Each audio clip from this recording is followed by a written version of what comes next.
there are a variety of reasons. Excellent. And I think Guy is back, and Marie DeSantis, welcome. I'm back, but I heard the end of Anne-Marie. I hope you guys can hear me now a little bit better. Yes, we can. Good. And I heard the end of Anne-Marie, and Anne-Marie said exactly what I was trying to say. Thank you, Anne-Marie. You're welcome. And just go ahead and get to it in some of the other work. The actual curriculum that's being used in all of these algebras, can you remind us what that is? Can you ask that question again for me, please? What instructional materials are typically used for algebra? For Algebra 1? Frank, that's not the question you asked. You asked what curriculum. The curriculum is different than the instructional materials. So Anne-Marie, could you kind of answer both those questions? What is our curricular approach, and then what instructional materials have been adopted in order to help us go there? Because we can change instructional materials and or change curriculum. Okay, so can you hear me? Yes. Okay, perfect. The instructional materials that we use for our Algebra 1 course are the Florida Core instructional materials from HMH, as well as the Algebra Nation resources. So those are the two that our teachers use. In terms of the practices that we emphasize among our students and our teachers is the act of developing conceptual understanding and not focusing solely on the computational pieces. And that work is carried through in various models, one being the concrete representational abstract model, as well as our work with the algebra project, when they focus on transitioning away from just getting to representational models of instruction and focus on developing understanding beyond just computation, where students are able to problem solve and use their thinking skills to address any unique problem, regardless of what it is using those problem solving strategies that can be embedded anywhere, implemented anywhere. So it's a combination of some of those best practices in terms of the model, as well as those resources, as Dan just kind of differentiated for us. So it's the HMH Florida Core resource for Algebra 1, as well as the Algebra Nation, along with the preferred instructional model. Perfect.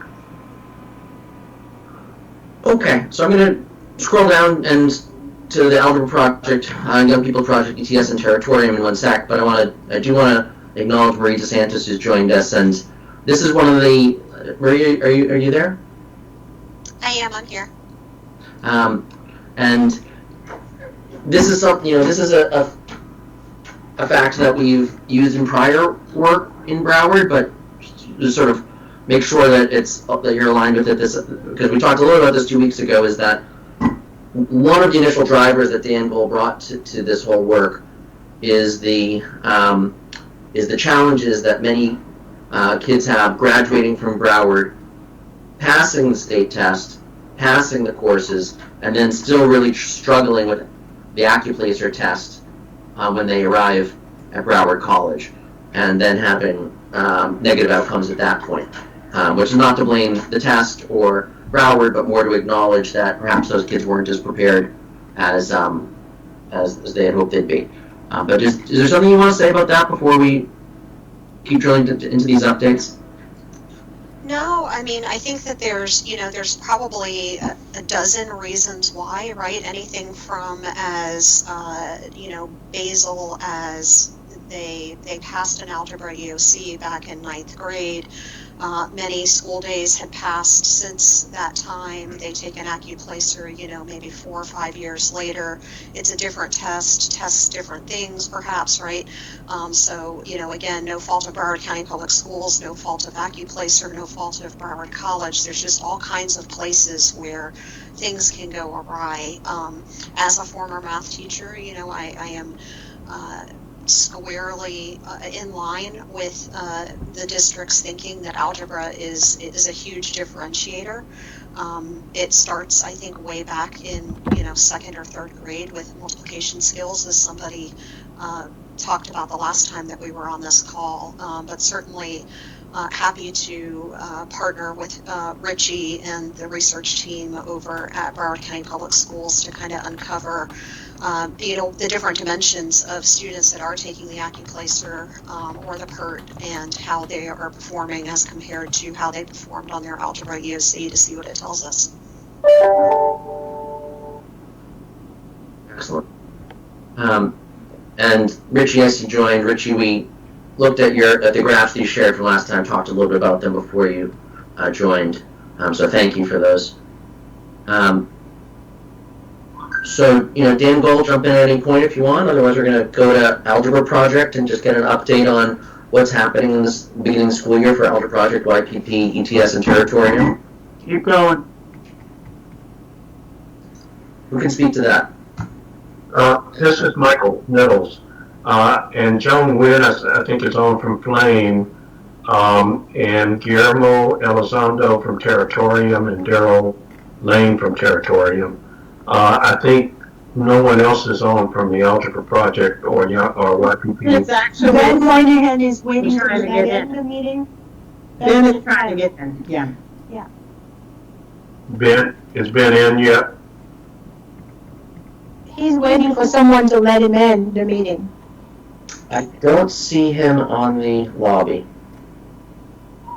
Okay, well, I'll go ahead. We met this morning, Algebra Project, Young People's Project, Territorium, and our two colleagues working for ETS in the UK, Peter Timms and Christine Merrill, are meeting every Monday morning now on for an hour and a half to get an update on the integration of Algebra Project, YPP Project materials, and the early learners. I'll come back and say something about that because I think Marlena was just talking about people early age, and we realized that too. And so we have Peter Timms and Christine Merrill working with us on children from age 4 to 7 to try to begin to get the math foundation. So they're all working with Territorium each week to make progress at integrating content into the Territorium platform. And now what these sessions wind up being are demonstrations of progress on each of these fronts. So this morning we had a demonstration, for example, of learning progressions and assessment tasks around the concept of function that Greg Buntsman from Algebra Project and Aurora Graf from ETS and Guillermo Elizondo and his colleagues at Territorium have been working on. So they've integrated row coloring now and have some, and we've loaded automated scoring into the platform as well, called Moderator, automated scoring technology that ETS has developed, so that students can get real-time both performance indication as well as feedback. The feedback that they're getting is to tell them where to go to find out what they seem not to understand. So anytime you want to see a demonstration of that, we can set up a special one, but just know that every Monday morning now from 9 a.m. to 10:30, it's available to anybody who wants to join those conversations. We also have Flagway being loaded into the Territorium platform, and that's a tournament for YPP, and that's making progress. It's game-oriented and so on. And then the early learning ladder, career learning progressions for children age 4 to 7. In other words, they'd be around second graders, kindergarten and second graders in the Broward County School District. We're developing using performance indicators, the international performance indicators of student performance, international indicators of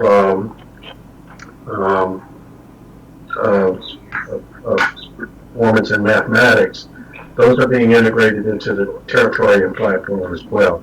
So we're making progress on all those fronts. One other thing I'll mention is that Guillermo Elizondo and Territorium have integrated into the platform 2 courses that were developed by UCLA in Algebra 1 and Algebra 2 in Spanish and in English that are available for anybody to take a look at, Dan. If people want to take a look and see if those could be useful as supplementary materials or as being part of the curriculum or whatever. But these are courses that they've worked on for several years and now have loaded them onto the territory site. So is it appropriate to maybe to put next week's agenda more of a presentation about the material that you just described? Yes, that would be fantastic. We could Would that be helpful? Dan and Guy and Celia and everyone, if these are things that you guys have already seen, we don't need to do that, but would it be helpful to have that type of presentation? Let's play and deploy. So yes, I agree. next week, yes. Okay, well, so then in the time we have left, we have 20 minutes. There is something that is kind of important for us to talk about this week, which is this proposal to stand together, and then a subsequent proposal to ACE. Is that okay for me to move to that? Ben's in the lobby if he's in already. He's on his phone now. You know, I think he's in the lobby of the Teams, not of the Zoom. If someone can send him the Zoom, I think he probably. Yeah, the calendar was. Yeah. We're in Teams right now. And let me get it. No, he's actually on the Teams because we were on the Zoom together and he's been trying to log into the Teams. He knows the Zoom is off. No, it's the other way around. Sorry, we're in the Zoom. No, we're in Teams right now, Greg. I'm on Teams. I'm on Teams. We're on I'm on Teams. Teams. We're on Teams, Greg. Well, we had a whole Greg, group just of a folks. second. Just We a had a whole second, Greg. group of folks that were on the Zoom. There were about like a lot of people. Joan Wynn, plenty of people waiting on the Zoom, not knowing that it was I'm Teams. so sorry, everyone. I messed up. I thought I tried to switch us to the Zoom. I'm so sorry, everyone, for messing up this. Yeah, there were a bunch of people, a lot of people. Joan Wynn, Ben, everybody was on Zoom. I'm so sorry. This is my mistake. I tried to switch us to Zoom here, and I got confused. I think I started the Teams by mistake. My apologies to everyone. The goal is for us to use Zoom next week. For this meeting, we wanted to accommodate more people being able to be seen. My apologies. Greg, Dan Gould did share the link, and I put it in the Skype, and I think everyone made it over who was on that call. So I think they're all with us now. Okay, so except for Ben. But we're waiting for Maybe Ben. Michael, if you can look out for Ben. Do we have his text? Do we have his Yeah, cell phone? I did check the lobby of the other call, and no one's Do there. we have Ben's I'll look cell for him. phone number? I could text him the link. It's 617. Okay, I'm checking. I'll just patch him in. I'll patch him in. Okay. Okay, so again, my apologies to everyone. I think yeah. So, okay. So here's the proposal. So, what occurred is, earlier in the summer, we had a meeting. Originally made a proposal to the Morgan Family Foundation in the spring, and then to stand together. All right, Mr. Moynihan is here. Hi, Ben. Hi, Hi, Ben. My apologies to you. This was my clumsiness. I'm sorry, I'm back. I had to click off the phone number for the Teams meeting. Can you hear me? Yes, we can hear you fine, Ben. Okay. So, we're just going over this proposal to stand together. And, Dan, Tara, is there anything you want to say before I go through this? Well, Greg, I just think it's important that people understand that as this coalition, different partners have different specific interests, right? But we need to move all the pieces together as a group. So transparency is a value, and it needs to be met with action. So what we have here is a funder interested in a particular aspect of our work, that primarily being about the comprehensive learner records, but we are interested in deploying that across this mathematical literacy. But their interest is in our general application of CLR, and that what we are trying to do is to make sure that a rising tide raises all boats. So with that, Stand Together is interested in a CLR specific funding opportunity. So take it from there. Terrific. And so what we say is that the project will result in all Broward learners ultimately having access to an open source digital wallet application where their learning records, COVID test and immunization records, and other sensitive personal data can be securely stored and selectively shared. Now, I want to make clear that this is not what we expect to be able to accomplish in 9 months. This is more a vision for where we'd be going over the next kind of 6 years, really, to get to really that level of comprehensive, secure data storage. But that's the vision. And learners and their adult guardians would then be able to use this digital wallet app to control access to these records from other entities, and then either present them as data, using the data, or zero knowledge proof response to queries. Each of these assertions being verifiable by a distributed ledger blockchain signature and a trust record. So that's kind of the vision. And the idea is that the Broward Equity Lab would be a partnership of BCPS, Broward College, and Greater Fort Lauderdale Alliance, and that this lab would use technical standards and open source technology and provide the first comprehensive reference model for the Internet of Education. Joshua Marks in our work has said that he thinks that this is all too busy and confusing, so I'll take offline people's input about whether or not this is helpful or not in terms of describing what the vision of what's being implemented. The CoLab is built to support equity by providing personalized competency-based support, starting with the most valuable learners, and describing how this is starting with algebra, and from a CLR standpoint, grade 10 ELA.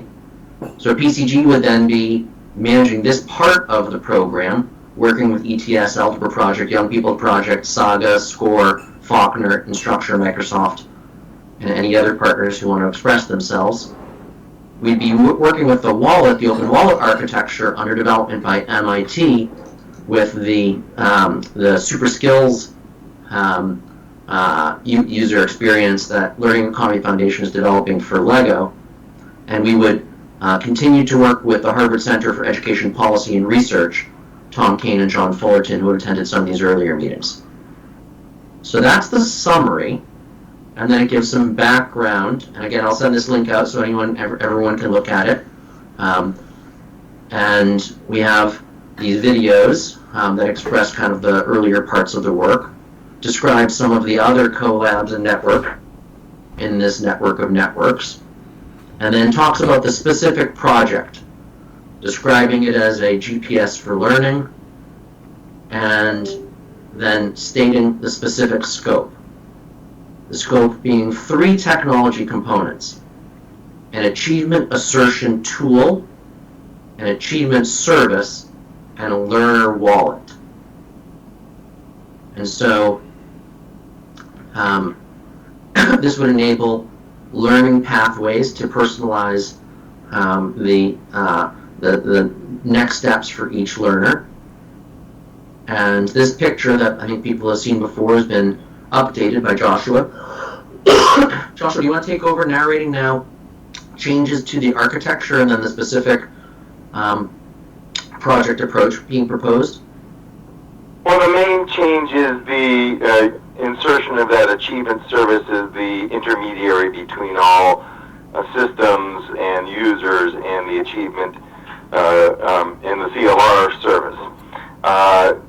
The goal is to create a simple web application, kind of like our original I Did It vision, where the students or the teachers can use a simple form to submit their assertion and then have that entered into the ledger. The opportunity is to leverage the work in North Dakota to do the achievement service and to build this little tool that can feed data into it.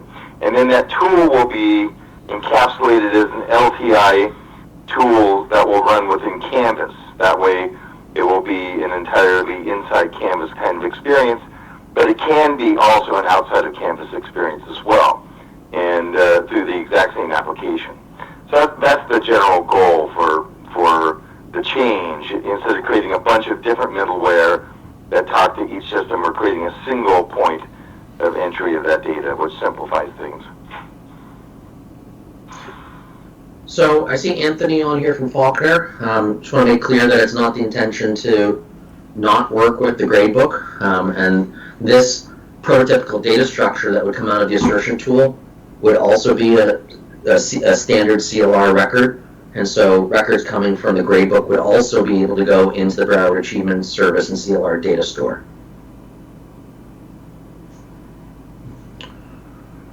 So the methodology is envisions 2 releases over this school year. An MVP released at the end of December that could be used for piloting throughout the spring, and then a set of iterative releases through the spring leading to a final production release, which would be available for district-wide use next school year. It then breaks down these work streams with a little more detail.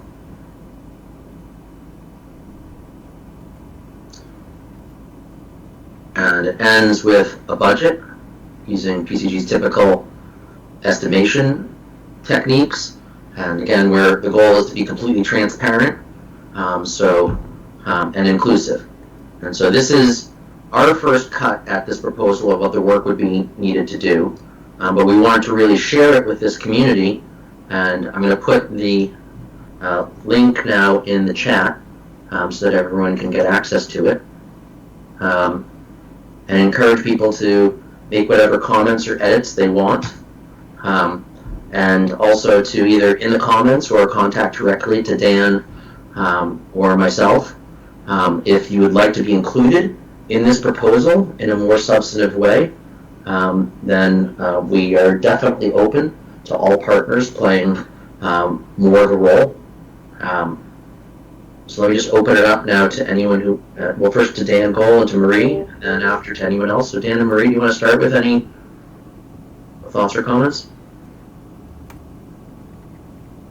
I think everyone's heard me speak more than frequently enough. We have an opportunity here to get some concrete pieces around the school district moving it forward. Really grateful to Marie, and I need to give her time to process some of this, but would love for this to be, you know, kind of this K-16 approach moving forward with Broward College. And I think we've got interest in the private sector here with our partners with Greater Fort Lauderdale Alliance and the Broward Workshop to get the third leg of the stool. Having competencies captured at the individual student level as a community is something that I think we can really make happen here in Broward. Ensuring that students are fully literate, including mathematically, and then it helps. But I'll pause there.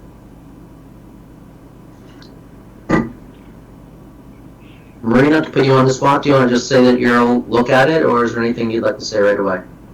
Well, I definitely need time to digest this proposal because this is obviously the first time I'm seeing it, but you know, because so many people on this call and I have worked together before, they know how I am when I'm super excited about something, and I haven't been super excited about anything in the longest time. When I stumbled across Dan Gold's YouTube video where he was talking about a comprehensive learner record and, you know, this idea of having a trusted, verified ecosystem in Broward County, I was like, wow, that's what happens when you have a physicist and an engineer leading academics in the same county. Like, we could actually pull this off. It has been a multi-year dream of mine to get to this point even, to really be having the conversation of having a distributed ledger network that most people refer to in the blockchain block certs world. I'm happy to hear that you're thinking about open standards. I have, of course, Greg, a million questions for you that are not even remotely appropriate for this setting. But a world in which our students K through 20 are able to display the different types of learning, be that for credit, not for credit, industry certifications, technical certificates, all of these different ways in which you learn, be it study abroad. I mean, being able to capture, let's say, a credential for cultural competency because you spent a semester studying abroad, and then ultimately in a utopia where you had employers in this ecosystem who are now better able to describe the types of people, the types of skills that they need, and potentially way down the road, maybe making an automatic match. It takes that having a social network out of the equation of matching people in our county to the employers in our county, and it just has such enormous potential for the economic development of this county, and the economic development of its people and their social mobility. It's incredibly exciting. Awesome. That's great to hear. And certainly we're willing to do as much, briefing or learning from, back and forth with you as you're interested in. And, and Dan, I know that you've expressed a really, really, really strong interest in this type of partnership development. So I know Dan is very interested in that as well. Yep. Greg, Dan, everybody, this is Ben Moynihan. Sorry, I joined the meeting late. Had a little snafu figuring out how to connect. But anyway, Greg, a couple of things you mentioned about access at the beginning of what I heard about 10 minutes ago about the stand. I'm not sure what the name of the Stand Together. Yeah. Stand Together. You mentioned access for all students and their families to their learner records, and you mentioned, anyway, there was another piece that you mentioned about the most valuable students, and so unfortunately I got to go to another meeting at 3, so I'm sorry I've missed most of this meeting. But the thing that concerns me is how do we ensure equity when we have access? So access doesn't automatically, as we know, translate to equity, and I don't expect an answer in like 2 minutes, but I hope we can have another conversation where we can all kind of get on from the beginning to understand better how equity is guaranteed through access, and then that in addition to I'm not sure if I misheard you, whether it was valuable or vulnerable. Vulnerable, I said. Vulnerable, I said. Okay. Great. So anyway, access and equity is I guess my key question. How do we ensure that? Well, I mean, I just briefly say that's why I'm so excited about this Saga Ed component to it, and focusing on these 10th grade algebra takers. We know that we can see it right in front of us, right? These are the most vulnerable kids.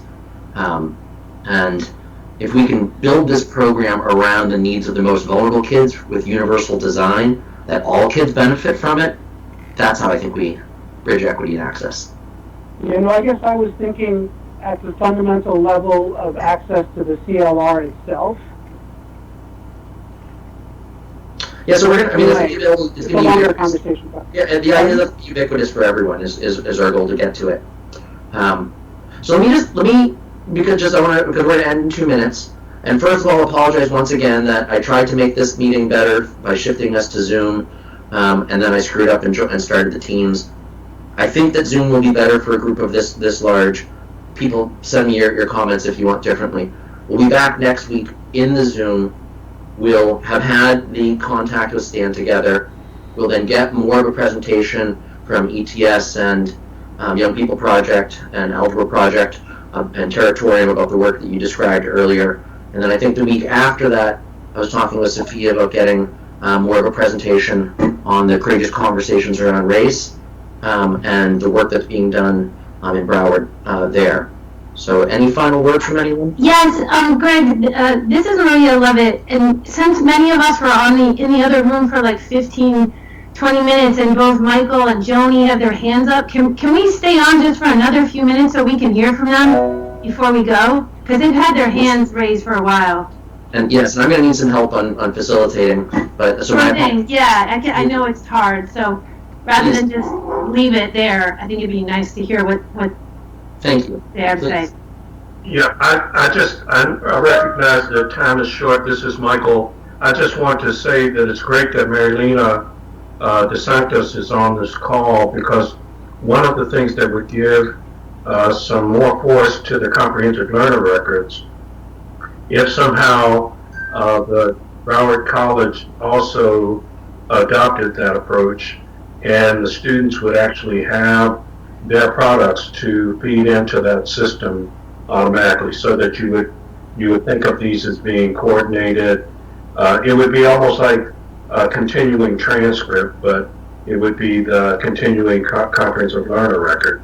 And I guess the mandate for doing that is coming out of the CRAO report that was issued in May. So Marilena, you don't have to respond at this point. I just want to acknowledge that that would be a good prospect of that. Awesome. Joan, final words? I just had a question, and it's all about that chart that's not up there now, but you did show it earlier. And no, I think it's a later chart from those. It's towards the end. But anyway, it mentions about you're going to have teacher driven, I've forgotten how keep going. I think it's down there. But anyway, so teacher performance task, and I know you're going to ask teachers about student performance. And so my question is, I'm just wondering, wouldn't it be better to have some teacher voices from Broward County, and because we're working with a lot of them through, the Algebra Project, Young People's Project, Flame, and also having student voices. We have some amazing young people in the Algebra Project and the Young People's Project who are doing phenomenal work with technology. And it seems like since this student CLR wallet is really about them and then about the teachers' performance tasks, that maybe we need to start including their voices on this. We have to catch them up. But yeah, 100%. And the reason why I wanted to switch to Zoom is so we could accommodate a larger meeting. And absolutely, starting next week, if there are teachers and students, as long as Dan and everyone's okay with it, I think that we should be open and inclusive in this meeting. And the goal is for us to support as many people as interested in this work. Cool. Particularly with regard to what's the timeline on the Stand Together proposal and feedback? We're going to get it to stand together tomorrow. So any feedback, and just the turnaround, we just heard Thursday that they want this. We were waiting all summer, and they said they were waiting on us, whereas they told us to hold, and then they said we need a proposal. And so we found out on Thursday. We worked over the weekend. We just completed the draft today. We're sharing it with you immediately. Any feedback you all have, give to us today. We'll send the first draft off to them tomorrow. We'll hopefully meet with them at the end of the week. By what time today? Midnight. Doesn't matter. We're going to send the thing tomorrow. So whatever time, and feel free to call me if you want to have a conversation directly about it. Yeah, no, it's okay. I have to read it and see, and I want to check in with other folks before we're ready for a call. So, but thank you. Okay, and again, my apologies for my clumsiness around the teams. I think, Cliff, I'm sorry, I'm just trying to help you, Greg, on who's kind of trying to speak and looking at the side. That was Ben. Cliff passed me in because I couldn't get in through whatever link. Oh, okay. Sorry about that, Ben. That's okay. Okay, we're over time. Sorry, I gotta go, folks. Thanks a lot. Thank you very much, everyone. We'll do better on the meeting next week. Thank you. Okay, thanks, Greg. Thanks. Bye-bye. Aye.